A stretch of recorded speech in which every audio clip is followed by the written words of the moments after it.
Hello and good morning. Thank you so much, Nina. Welcome to Bill Please, and today is episode 90, episode 90, and this is brought to us by PAGCOR, Philippine Amusement and Gaming Corporation, and Freshman Masculine Wash. Thank you very much for joining me this hour. The show runs from 10 to 10:30 this morning, and our topic is a good public servant. A good public servant. Well, let's define first what public service is. Public service is actually a broad term that can refer to the services rendered and provided by the government to meet the needs of the community or the nation. Or it can even be the act of working for the public and helping the public. Public services include essential functions like the police, the fire department, schools, public schools, and also public transportation, often funded by the people's taxes and available to all citizens regardless of income. Public service can also refer to the careers of individuals who work in government roles and are motivated by the desire to serve the community. So ang public service po ay serbisyo na ibibigay sa komunidad, sa bayan, sa bansa. Whatever service that you do for the good of the community, that can be labeled as public service. Ang mga taong nagbibigay ng public service, they are called public servants. Public servants are anyone employed by the government, including elected officials, civil servants, the military, and police personnel. Public servants are work at all levels of government, local, national, and international, and are responsible for meeting the needs of the public and upholding public trust. And what are the needs of the community? Yun, kailangan ng mga tao ang safety. Dapat may mga police. We also need healthcare. We need food. Kaya dapat may production. May food production. Dapat meron din tayong water service para ma-meet ang needs ng mga tao sa tubig. So we have here in Cebu, MCWD. Electricity.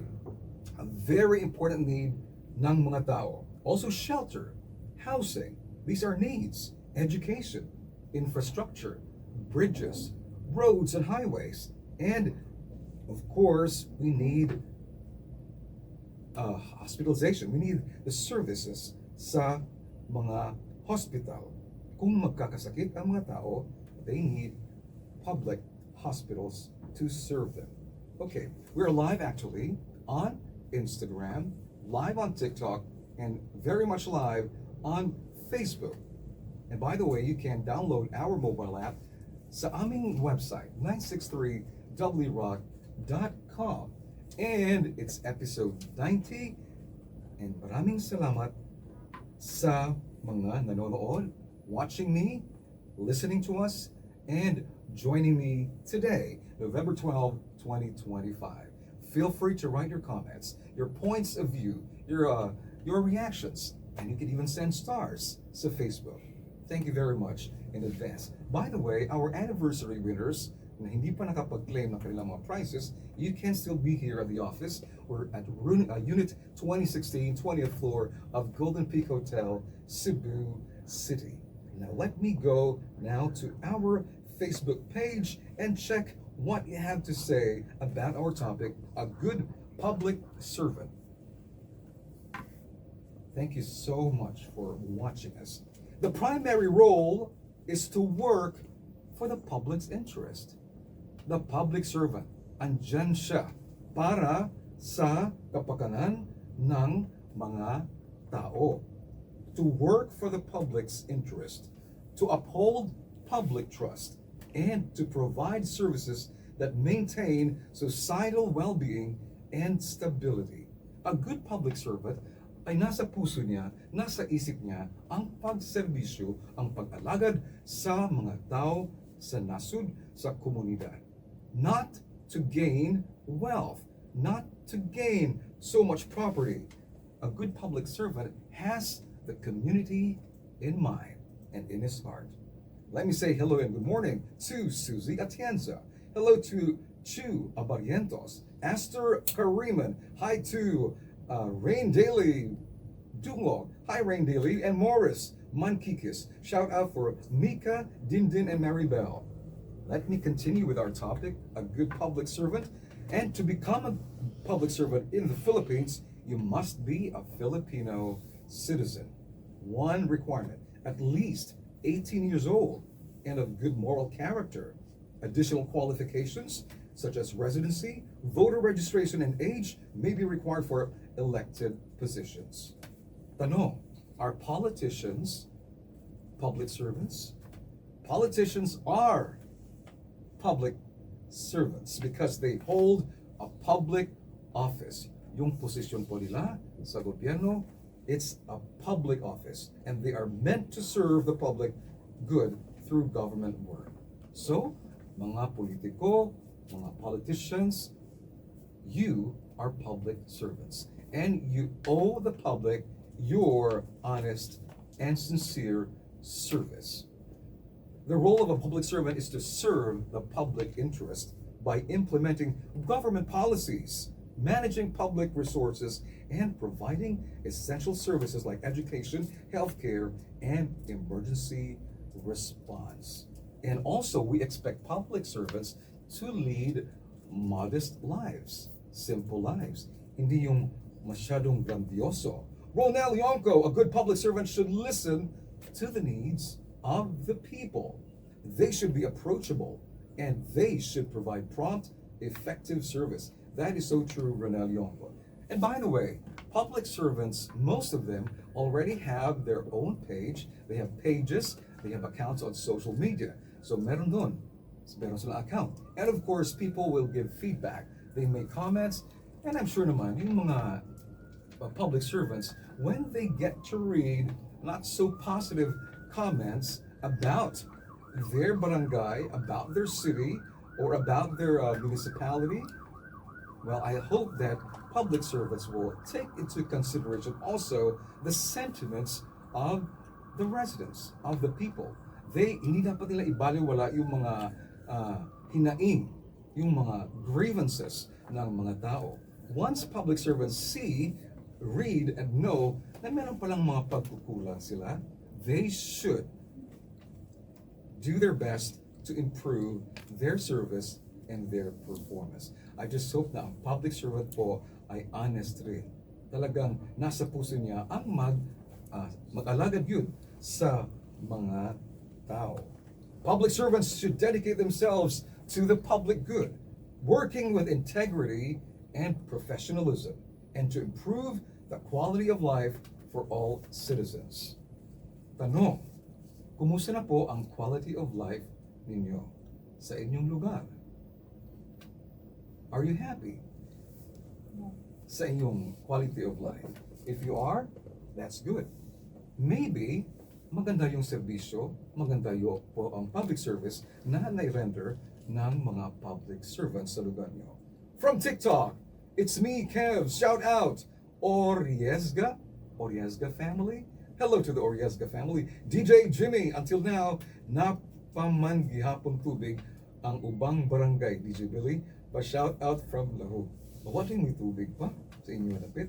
Just wait and hope that water service will continue. Thank you very much for viewing us on TikTok, Instagram, and on Facebook. Episode 90, Public Servant, a good public servant. Examples of public servants include, hindi lang mga politicians, they include emergency responders like police officers. Yes, we need their presence. We want our police people to be visible, especially kung mayroong mga events o may mga sakuna o may mga krimen na palaging nangyayari sa isang lugar. We need the presence of our police officers and quick to serve, quick to arrest, quick to reprimand. We also need firefighters. Yun. Sana yung mga fire trucks may gasolina na. Public school teachers are also public servants. Principals, government employees who work in various departments such as urban planning, social services, and utilities. Elected officials like the president, vice president, yung mga senador, senators and congressmen, mayors, vice mayors, councilors, barangay captains, SKs, legislators. They are public servants, appointed officials who perform administrative tasks, implement policy, and manage government functions. Public safety, so police officers, firefighters, and emergency responders. Education, yun, mga guro. Sa infrastructure naman, we need civil engineers and engineers who can design and maintain roads and bridges. Flood control projects, nangangailangan rin yan ng mga eksperto at talagang honest na mga contractors. Healthcare, nurses and doctors in government-run health facilities. Social services, we need social workers who assist vulnerable individuals and families. Administration, accountants, IT technicians, and administrative officers. It bears repeating, a good public servant is characterized by a commitment to the public good. Public servant ka, you are committed to the public good, and you should have integrity, you should have accountability, and of course, you need to have a high degree of emotional intelligence to effectively serve and engage with diverse communities. Maraming salamat, PAGCOR, our sponsor. Also, thank you, Freshman Masculine Wash. Broadcast is waiting for a signal. It should resume shortly. What are the core values na dapat na possess ng isang public servant? Ng isang mabuting public servant? Integrity, accountability, commitment to the public good, honesty and ethical conduct. Essential skills include adaptability and resilience, communication and listening, problem solving. Yun, maraming mga problema sa city na hindi pa nasosolve. Bakit kaya?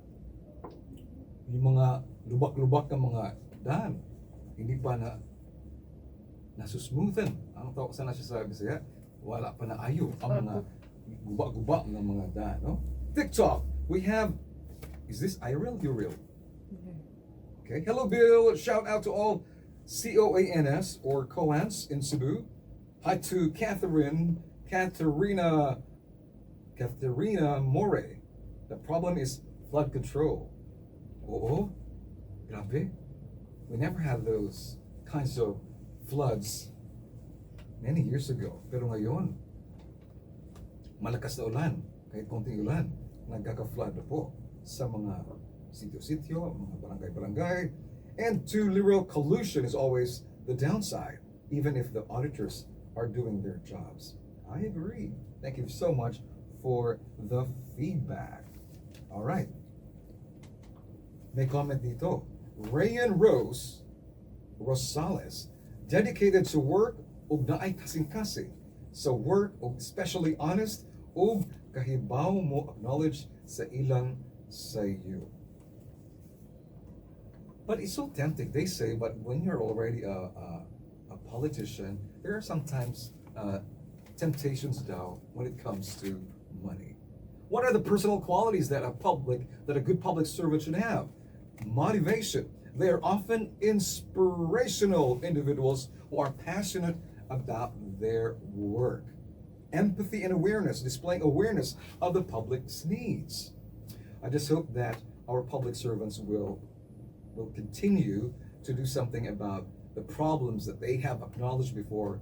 They have been aware of those problems, but wala pa kayo dyan action. Public service it's all about the public good. It's never about your own wealth.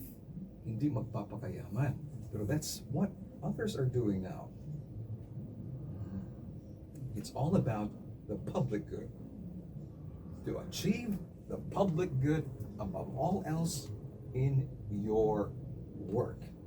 Public servants can move the nation forward by serving as the backbone of governmental operations, ensuring stability, providing essential services, and implementing policies that drive economic growth and social progress.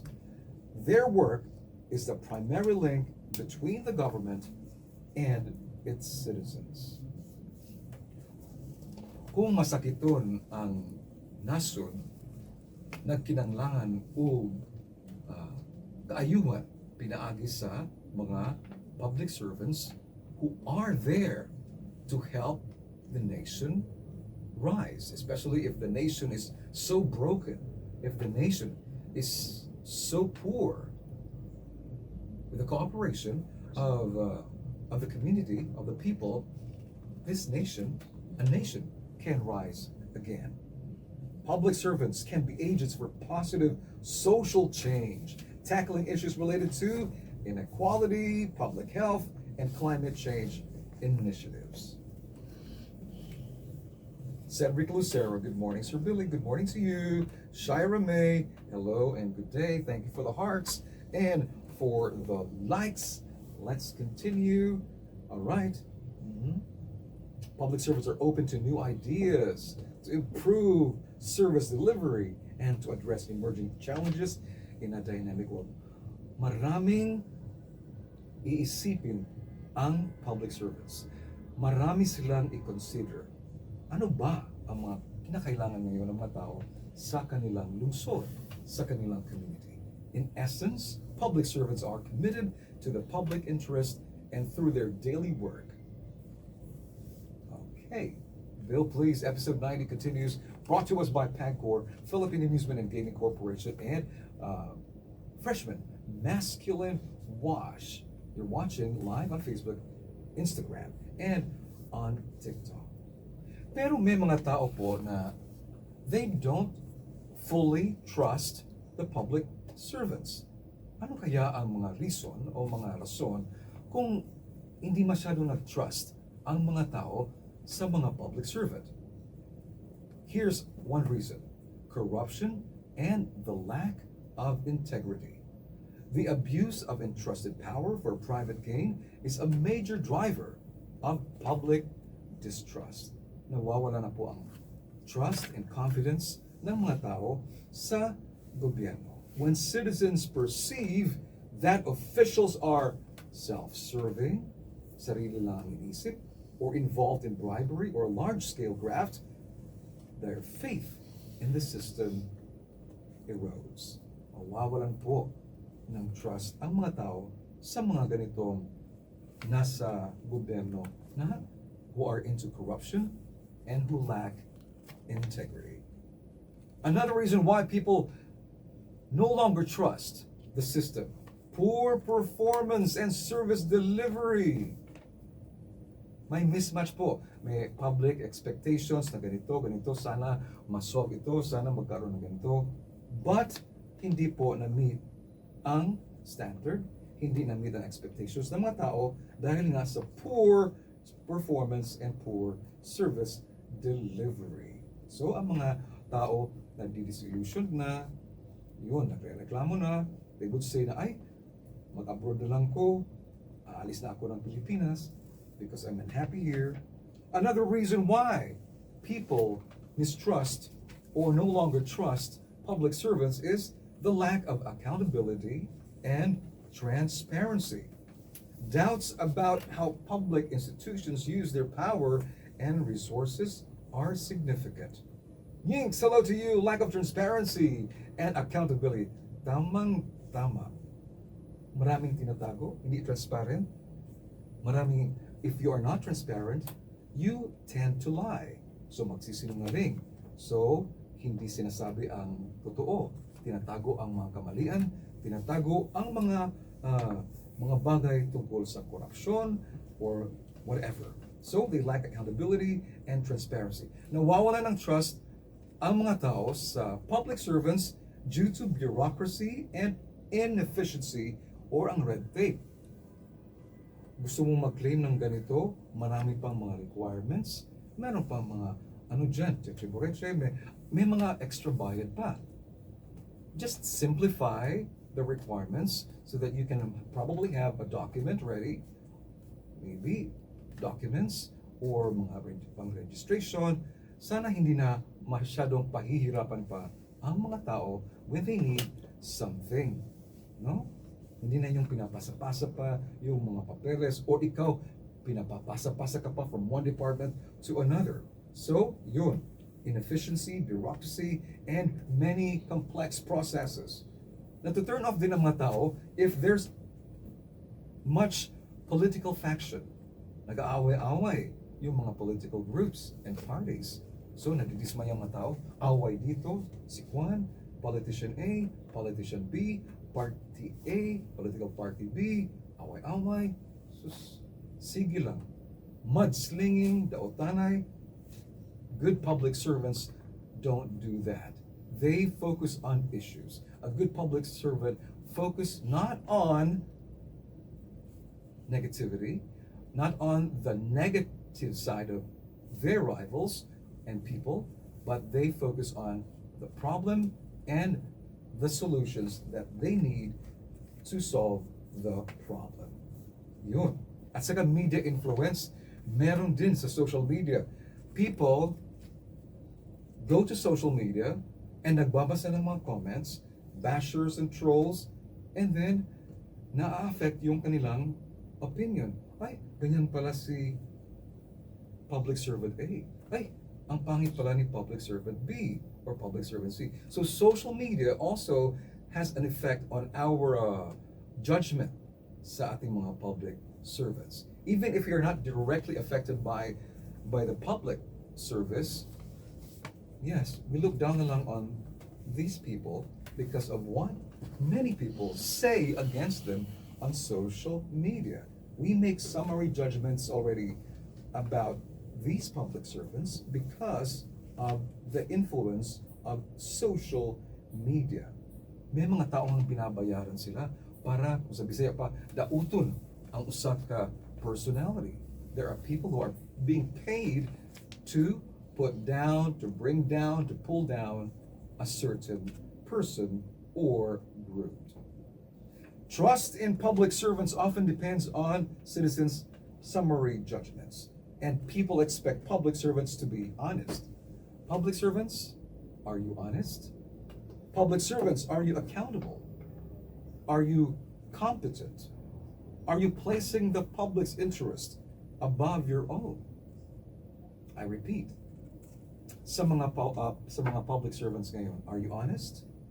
Are you transparent? Are you accountable? Are you competent? Are you placing the public's interest above your own interest? Okay. If ever meron tayong tao na gustong mulansar o posisyon sa gobyerno, sa government, we can possibly ask these questions. Example, Chrysler or Nina or Efren here in the booth, thank you so much for your help. If I ask you, kung maglansar ba mo, gusto mo mga gobernador, gusto mo mga mayor, gusto mo mga presidente, here are some questions that you need to answer. Question: Sir, ma'am, what do you see as the main problems facing our country or community today? And how do you plan to resolve them with practical, actionable steps? So, isayon, Sir, Ma'am, unsa may mga dagkong problema sa atong nasod karon, sa atong komunidad, o unsay plano nimo nga masulbar kining mga problema nga imong gikonsiderar nga mga dagkong problema? Another question to ask is, how exactly will you address issues like healthcare, yun, education, climate change, or housing, infrastructure, flooding, road traffic, emergency situations? Because when you run for public office, dapat alam mo kung ano ang kailangan ng isang lugar. It can be your barangay, it can be your city, it can be your municipality, It can be your province or it can be your nation. How would you address the issues like healthcare, education, climate change, etc., etc.?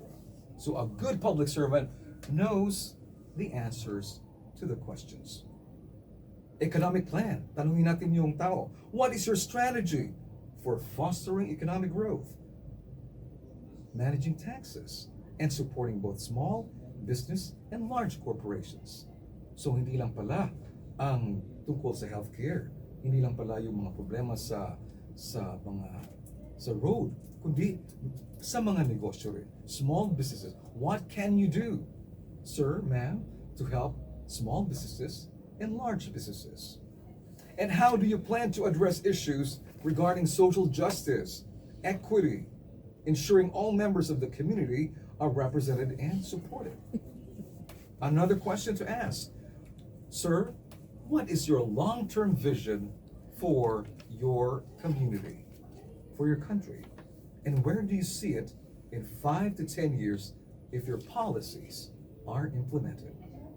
And what motivated you, sir or ma'am, to enter politics? And who has inspired you as a public servant? Another question, what do you consider your greatest achievement or accomplishment so far?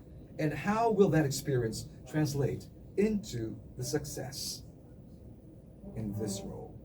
Arnel Beltran, good morning to you, Arnel. Chu, pwede ko ngano questionnaire, Sir DJ? Kay ako ang nang ipagpangutana kimudagan po. Gidawga ka, Chu. Butar ka ko nimo, Chu.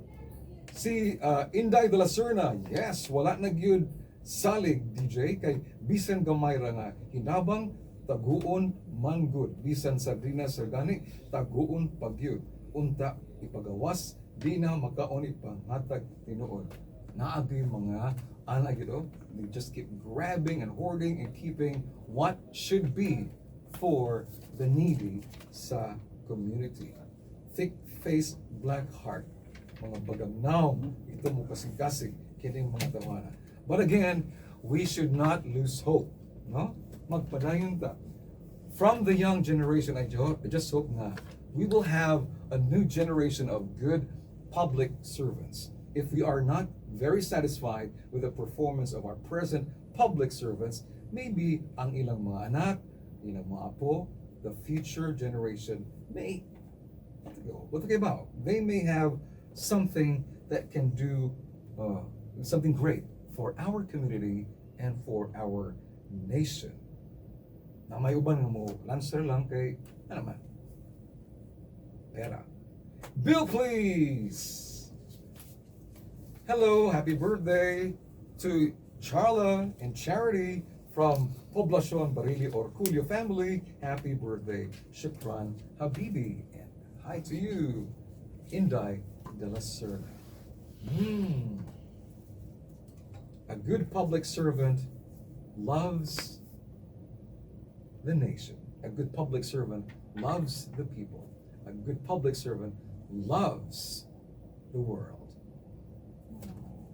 Bill Place returns next week, November 19, 2025. Thank you, Pagcor, Philippine Amusement and Gaming Corporation. Thank you, Freshman Masculine Wash. Goodbye, and God bless us all.